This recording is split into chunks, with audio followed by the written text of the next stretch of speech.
მოდი, კიდევ ერთხელ მოვისმინოთ, რას ამბობს ალაბარი და მე გავაგრძელოთ საუბარი. რაც შეეხება უძრავი ქონების ბიზნესს, ჩვენი ნაწარმის ნახევარი 60%-იც საერთაშორისო მყიდველზეა გათვლილი. ადამიანებს არაბთა გაერთიანებული საამიროებიდან ენდომებათ აქ ქონების შესყიდვა. ქართველებს, რომლებიც უცხოეთში ცხოვრობენ, ბევრ სხვა ერს, რომელთაც ეს ქვეყანა მოსწონთ და უყვართ, ეს მათთვის მეორე სახლი თუ დასასვენებელი ადგილი იქნება. შესაძლოა აქ საცხოვრებლადაც გადმოსვლა სურდეთ. ყველაფერი, რასაც შვილებს პირდებით, უნდა ავასრულოთ. ეს იყო ალაბარის ინტერვიუ, ნახევარი 60%-იც კი არის გათვლილი საერთაშორისო მყიდველზე და მე აკონკრეტებს ადამიანებს არაბთა გაერთიანებული საამიროებიდან შეიძლება მოუნდეთ, შეიძლება ეს მათთვის იყოს დასასვენებელი ადგილი ან მეორე სახლი ან შეიძლება საერთოდაც საცხოვრებლად გადმოსვლა მოუნდეთ აქ. ამაზე ალაბარი. ანუ ვინმეს რამე კითხვები აქვს კიდე? ვინმეს კიდე ეჭვიეპარება აქ რაზეა საუბარი? ამ არაბული ქალაქის შენებელი პირდაპირ ადასტურებს, დეკლარირებულად იძახის, რომ ამ ქალაქის მაცხოვრებელთა 60% იქნება უცხოელი. მით უმეტეს რაღაც არაბული ქვეყნებიდან. და კიდე ჩვენ უნდა ვხსნათ, ანუ კიდევ ჩვენ უნდა დავასაბუთოთ და კიდევ ვიღაცა უნდა ვარწმუნოთ რაღაცაში? თუ აქეთ უნდა მივიღოთ პასუხები ხელისუფლებისგან, ძალიან მარტივად დგას საკითხი, კაცო, ისედაც გასაგებია ეს, სულ რომ ამან სხვა რაღაცა ილაპარაკოს, სულ რომ ამან მოგვატყუოს, მოდი ლოგიკურად ვიმსჯელოთ. საქართველოს მოსახლეობა მცირდება, მე გულისხმობ ქართველების რაოდენობა. არანორმალური ემიგრაცია გვაქვს, არანორმალური სიკვდილიანობა გვაქვს. ამას დაუმატე ჩვენი ეკონომიკური პოტენციალი. საშუალო სტატისტიკური საქართველოს მოქალაქის ფინანსური მდგომარეობა არის ძალიან, რბილად რო ვთქვათ, არასახარბიელო. შესაბამისად, ვინ უნდა იყიდოს, კაცო, ეს მრავალმილიარდიანი პროექტის ფართები, ეგეთ კარგ ადგილასთან. ვინ იქნება, ვიზე იქნება გათვლა? ცხადია უცხოელ მყიდველზე იქნება გათვლა, კაცო. მაგისთვის შენდება ეს. და აქ ორი აზრი არ არსებობს. ამის წინააღმდეგ უნდა გამოვიდეს მთელი ხალხი. თუ ეს რაღაცა აშენდება, ჩათვალეთ, რომ ჩვენ მივიღებთ რაღაცა კიდევ ერთ ანკლავს, რაღაცა ქალაქს, სადაც ქართველები არ იცხოვრებენ. ორი რეგიონი, რომელიც დროებით გვაქვს დაკარგული, ზუსტად ეგეთი რეგიონია. არის ანკლავი, სადაც ქართველები არ ცხოვრობენ. აფხაზეთს და სამაჩაბლოს გულისხმობ. ანუ ეს არ არის ჩვენთვის გაკვეთილი, რომ ასეთ თემებთან, ასეთ საკითხებთან უნდა ვიყოთ მაქსიმალურად ფრთხილად. არავითარ შემთხვევაში ხელი არ უნდა შეუწყო დემოგრაფიული სურათის შეცვლას შენს ქვეყანაში. ეს ახლო რაღაც პერსპექტივაში თუ არა, გრძელვადიან პერსპექტივაში რომ შეიძლება შენ წინააღმდეგ იქნეს გამოყენებული. ამას რამე განსაკუთრებული კიდე დადასტურება ჭირდება? მე აპრიორი შენ წინააღმდეგ არის, იმიტომ რომ აი მოდი წარმოვიდგინოთ, რომ ორი არაბული ქალაქი საქართველოში. საქართველოს რა სარგებელი მოაქვს? არაფერი სარგებელი არ მაქვს. მეგობრებო, ჩვეულებრივ ნებისმიერ რიგით მოქალაქეს გეკითხებით. გინდათ რომ საქართველოში იყოს არაბებით დასახლებული ქალაქები აშენდეს? ანუ ლაპარაკი იმაზე კი არ არის რომ უკვე არსებულ ქალაქში ეგეც მიუღებელია, მაგრამ ბათუმში, ქუთაისში მასობრივად იყიდეს უცხო ქვეყნის მოქალაქე. მაგას კი არ არის ლაპარაკი. სპეციალურად შენდება საქართველოში გამოყოფილ ტერიტორიაზე ორი არაბული ქალაქი. ანუ საქართველოში იღებ არაბულ ანკლავს. ანკლავი რა არის? ანკლავი არის სხვა ქვეყნის ტერიტორია, რომელიც გარშემორტყმულია სხვა ქვეყნით, ანუ ქვეყნის შიგნით იღებ პატარა არაბეთს. კი. აი ეს რა ფორმით არის მისაღები ვინმე მამას?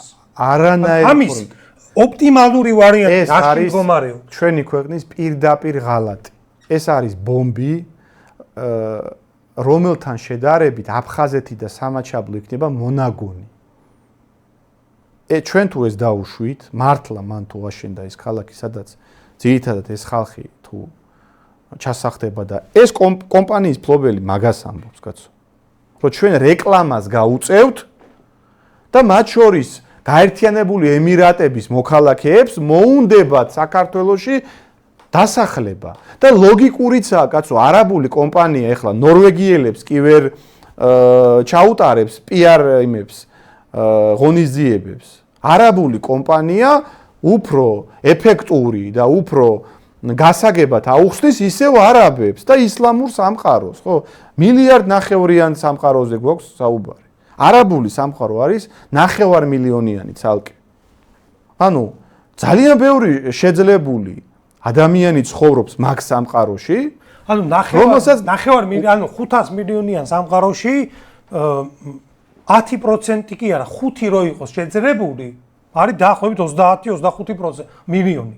კაცო, უკვე ცხოვრობენ, უკვე ჩამოდიან, აი მაგალითად სპორტის სასახლის უკან რო არის ეს რაღაც ბეტონის ჯუნგლები რო აშენებული, რაღაც სიმახინჯე ფანჯარას რო გააღებ და მეორე корпуს რო ედება, ეგეთი რაღაცა რო აშენეს. აი მან უბრალოდ გაიარე. მაგ ტერიტორიაზე გაიარე და დააკვირდი ძირთად ვინ ცხოვრობს. ან ვინც ცხოვრობს მაგ корпуსებში თვითონ დაგიდასტურებენ, რომ რაღაც ინტერნაციონალია. ძირთადად ამ ახლო აღმოსავლეთის ქვეყნების მოქალაქეები ცხოვრობენ. რაზე აქვს საუბარი? ანუ თავის გამოშტერებით რატომ ვარ დაკავებული? მე მაგას ვერ ხვდები. ვინც გულწრფელად, ვისაც გულწრფელად ეს საკითხი პოტენციურად აწუხებს, მაგრამ აი ეს არგუმენტები რო არ ყოფნის. აი რაც მოისმინა. რაც ცნობიერებს, ანუ იდეაში 99% ამ ქვეყნის მოსახლეობის თანხდება, რომ ცუდია თუ ეს ხდება. კი. ყველა გეტყვის, რომ გინდა არაბული ქალაქი საქართველოში. არავის არ უნდა. ნორმალური ადამიანი არ მეგურება, რომელიც გეტყვის, რომ კი, ყველა იტყვის, რომ არა რა შეიძლება. რატომ უბრალოდ? ხო და უკვე, მაგრამ ბევრი მაქედან ვერაცნობიერებს, რომ ეს საფრთხე უკვე აგერ არის. მოდი კიდევ ერთხელ დავალაგოთ ეს ფაქტობრივი გარემოებები. გეთანხმები, რომ საქართველოში არ მეგულება ადამიანი, მე ჩვეულებრივ ადამიანებს გულისხმობ, ჩვეულებრივ მოქალაქეებს და არა ხელისუფლებასთან ვიღაც ასოცირებულ ვიღაც ფეოდალებს, რომლებსაც უბრალოდ ფულის სუნი აზდით და ქვეყანას ყიდიან რაღაცა პირადი ფინანსური ინტერესებით და ასე შემდეგ. აი ჩვეულებრივ ადამიანს გულისხმობ. მე არ მეგულება ადამიანი, რომელსაც უნდა რაღაცა ქალაქი, სადაც მოსახლეობის უმრავლესობა იქნება უცხოელი, მით უმეტეს არაბი და რაღაც ახლო აღმოსავლეთის ხალხები. მაგაზე თანხმდებით. ეს არის 99%-ს არ უნდა ეგ.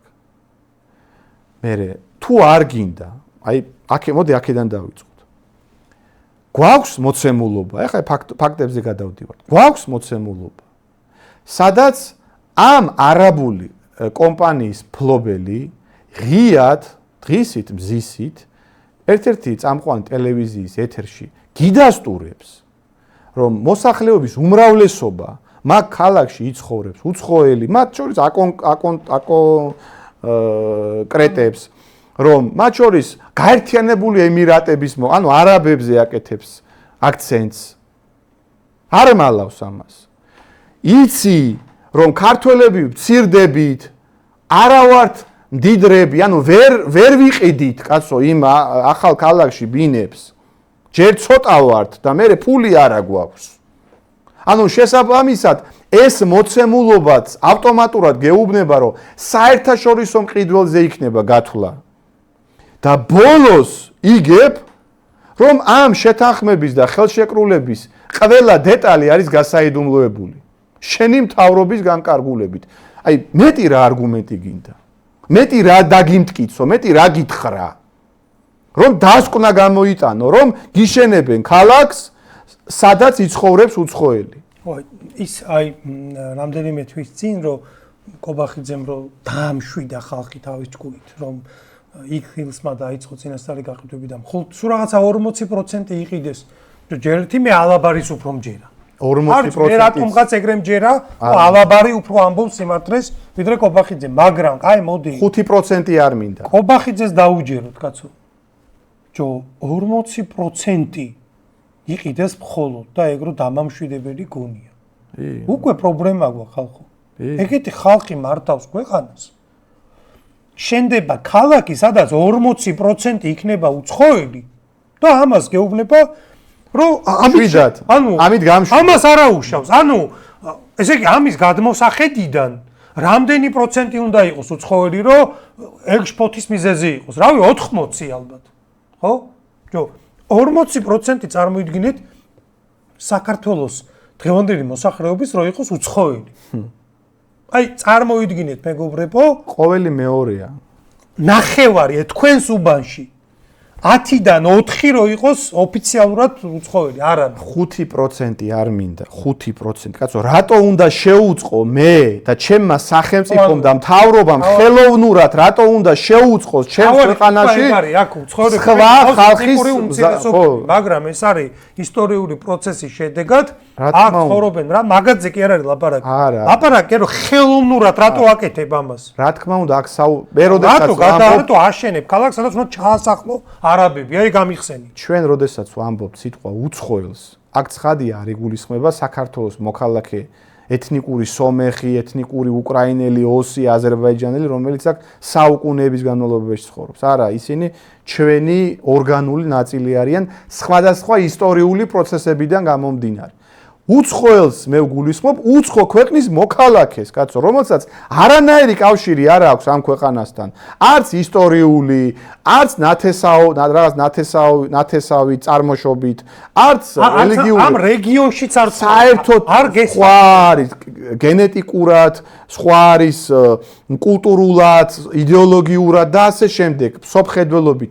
რაში გვჭირდება, კაცო?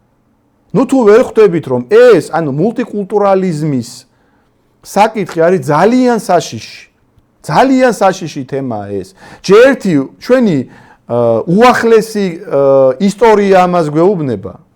უახლესი ისტორია გვეუბნება ამას, კაცო, აი უკანასკნელი 40 წლის ჩვენი ქვეყნის რეტროსპექტივაში რო განიხილო, ეთნიკური კონფლიქტებია, კაცო, ამის ნიადაგზე. სხვადასხვა ეთნიკური ნიშნით მოხდა კონფლიქტები. ეს ერთი საკითხი და მეორე, კაცო, ჩვენზე განუზომლად უფრო მსხვილი, მდიდარი, ძლიერი პოტენციალის მქონე ევროპის და დასავლეთის, მთლიანი დასავლეთის მაგალითი გიდევს.